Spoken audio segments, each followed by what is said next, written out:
சென்னையில இப்ப நிறைய இடத்துல வந்து புஃபே இது பண்றாங்க. கர்ப்பிணி பெண்களுக்கு புஃபே வந்து நல்லதா கெட்டதா அத பாப்போம். இது நான் இப்ப சமீப காலத்துல ஒரு புஃபே போயிருந்தேன். அத தான் பத்தி பேச போறோம். சோ புஃபே வந்து கர்ப்பிணிகளுக்கு பாஸ் மார்க்கா இல்ல ஃபெயில் மார்க்கா என்ன நம்ம பாப்போமா? வாங்க நம்ம புஃபேக்குள்ள போலாம். எடுத்த உடனே சூப்பரா வந்து நல்ல காய்கறி எல்லாம் வச்சிருந்தாங்க. சூப்பரா வந்து சாலட் வச்சிருந்தாங்க. பிளஸ் குக்கும்பர் கட் பண்ணி வச்சிருந்தாங்க. பாக்கும்போது வந்து ஆகா ரொம்ப ஆரோக்கியமா இருக்கு. முளைப்பயிர் இருந்துச்சு. அதுக்கு அடுத்து பாத்தீங்கன்னா வத்தல், பழைய காலத்து மாதிரி கேழ்வரகு கூழ் நல்ல பானையில பார்க்கவே அழகா இருந்துச்சு. அது பக்கத்துல பாத்தீங்கன்னா பழைய சாதம், தயிர் இருக்கு, வத்தல், மாங்காய், வெங்காயம் இதெல்லாம் நம்ம பார்க்கும்போதே ஆகா இதெல்லாம் இவ்வளவு ஆரோக்கியமா இருக்கு அப்படின்னு தோணுச்சு எனக்கு. பரவாயில்ல கர்ப்பிணிகளுக்கு நம்ம பாஸ் மார்க் கொடுக்கலாமா அப்படின்னு யோசிச்சுட்டு படிப்படியா நம்ம பார்க்கும்போது உள்ளுக்குள்ளார வந்து பாத்தீங்கன்னா தோசை கார்னர் இருந்துச்சு. அந்த தோசை கார்னர்ல வந்து உங்களுக்கு என்ன விதமான தோசைனாலும் வாங்கிக்கலாம். பிளெயின் தோசை வாங்கிக்கலாம், மசால் தோசை வாங்கிக்கலாம், இல்ல ரவா தோசை வாங்கிக்கலாம், இல்ல ஆனியன் ஊத்தாப்பம், அது மாதிரி தோசையில எது வேணாலும் வாங்கிக்கலாம், எத்தனை வேணாலும் வாங்கிக்கலாம். சோ சூடா போட்டு அப்படியே கொடுப்பாங்க. அது பக்கத்திலே காஃபி, டீ அதுவும் கொடுத்திருந்தாங்க. பிளஸ் அதை தாண்டி நம்ம உள்ள போகும்போது சிக்கன் சாசேஜ், கோழியை நல்லா வேக வச்சு அதை வந்து மாவா அரைச்சு அதை வந்து சாசேஜ்னு சொல்லி வெள்ளக்காரங்க நிறைய பேர் சாப்பிடுறாங்க. அதை வச்சிருந்தாங்க. இதுக்கு பதிலா உண்மையா கோழி கறி வச்சிருந்தா நம்ம ஆரோக்கியமா இருந்திருக்கும். இருந்தாலும் சிக்கன் சாசேஜ் வச்சிருக்காங்க. இது 90% புரதச்சத்து.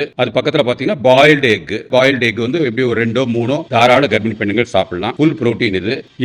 இது பேர் பீன்ஸ் இன் டொமேட்டோ சாஸ். இது வந்து புரோட்டீன் இருந்தா கூட அந்த டொமேட்டோ சாஸ் வந்து ஃபுல்லா இனிப்பு. சோ அதனால இதை அவாய்ட் பண்றது பெட்டர் எனக்கு தெரிஞ்சு. அப்புறம் அதை பாத்தீங்கன்னு வச்சுக்கோங்க, பைனாப்பிள்ல போட்டு ஒரு கேசரி கிண்டிருந்தாங்க. அந்த பைனாப்பிள் ஃபிளேவர் இருக்கு. இருந்தாலும் கேசரி வந்து என்னது ஃபுல்லா இனிப்பு தான். பைனாப்பிளும் கார்போஹைட்ரேட்ஸ் தான். அதுல இருக்க ஸ்வீட் இது இனிப்பு தான். இதுல கொஞ்சம் நெய் இருக்கும். சோ மேபி ஒரு டீஸ்பூன் எடுத்துக்கலாம். சோ இதுவும் ஃபெயில் மார்க் தான் என்ன பொறுத்த வரைக்கும். இது வந்து காராமணி ஒரு 12 மணி நேரம் ஊற வச்சு நல்ல ஸ்டீம் பண்ணி பாயில் பண்ணி சுண்டல் பண்ணிருந்தாங்க. மேல அழகா தேங்காவும் துருவி போடுறாங்க. சோ இது 10க்கு 10 மார்க் கொடுக்கலாம். இது வந்து கினோ உப்மா. கினோ வந்து அரிசிக்கு பதிலா பெட்டர். அதே மாதிரி அரிசி மாவு பதிலா இது பெட்டரான இதுதான். பரவாயில்ல. இருந்தாலும் கர்ப்பிணி பெண்களுக்கு எவ்வளவு தேவைங்கிறது நம்ம யோசிக்கணும். அதுக்கு அடுத்து பாத்தீங்கன்னா பராத்தா வந்து யூஸ்வலா நார்த் இந்தியன்ஸ்க்காக வச்சிருப்பாங்கன்னு நினைக்கிறேன். இது ஃபுல்லாவே கார்போஹைட்ரேட்ஸ் தான். ஒன்று சாப்பிட்டுக்கிட்டே இருக்கணும் போல இருக்கு. இது நம்ம சவுத் இந்தியனோட பொடி இட்லி ரொம்ப நல்லது. அதுக்கப்புறம் பார்த்தா பிரெஞ்சு ஃப்ரைஸ் ஒரு வெள்ளக்காரன் வந்தா சாப்பிட்டு வச்சிருக்காங்கன்னு தெரியல. அதுக்கப்புறம் பாத்தீங்கன்னா நல்ல நம்மளோட இட்லி. அது கூட வந்து 3 விதமான சட்னி வச்சிருந்தாங்க. சகப்பு சட்னி வந்து தக்காளி சட்னியோ கார சட்னியோ இருந்துச்சு. தேங்காய் சட்னி கூட புதினா சட்னி. இது பக்கத்துல வந்து நல்ல சூப்பரான சாம்பார் இருந்துச்சு. நல்லா கட்டியா இருந்துச்சு. சாம்பார் பக்கத்துல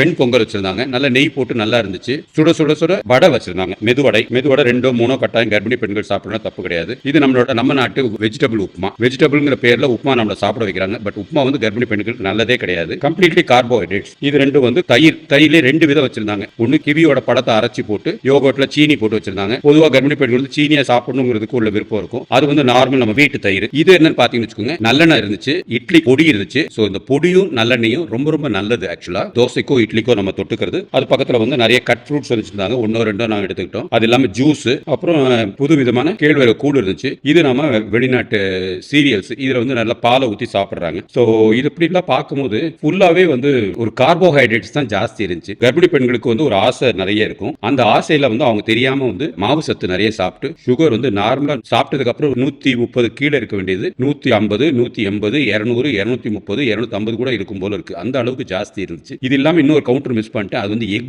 கார்னர்ன்ட்டு. இதுல நான் சூஸ் பண்றது 3 எக், காராமணி சுண்டல், ஒரு பவுல் சாம்பார், கொஞ்சம் மிளகா பொடி எதுக்குன்னு கேக்குறீங்களா? பசி ஜாஸ்தி இருக்கக்கூடாதுங்கிறதுக்காக. இதோட சேர்த்து கொஞ்சம் கட் ஃப்ரூட்ஸ் எடுத்துக்கலாம். கர்ப்பிணி பெண்களுக்கு காலை உணவு கரெக்டா இருக்கும். பட் நம்ம எல்லாத்தையும் பார்க்கும்போது அவங்களுக்கு கட்டாயம் வந்து எல்லாத்துலயும் ஆசை வரும். எல்லாத்துலயும் கொஞ்சம் சாப்பிடணும். சுகர் ஜாஸ்தியாகி பேபியை பாதிக்கும். அதனால முடிஞ்சோட பஃபேயை அவாய்ட் பண்ணுங்க. இந்த பஃபேக்கு நான் ஃபெயில் மார்க் தான் கொடுப்பேன் கர்ப்பிணி பெண்களுக்கு. சாதாரண ஒரு 10 வயசு 12 வயசு பிள்ளைகளுக்கு இந்த பஃபே வந்து சூப்பரானது.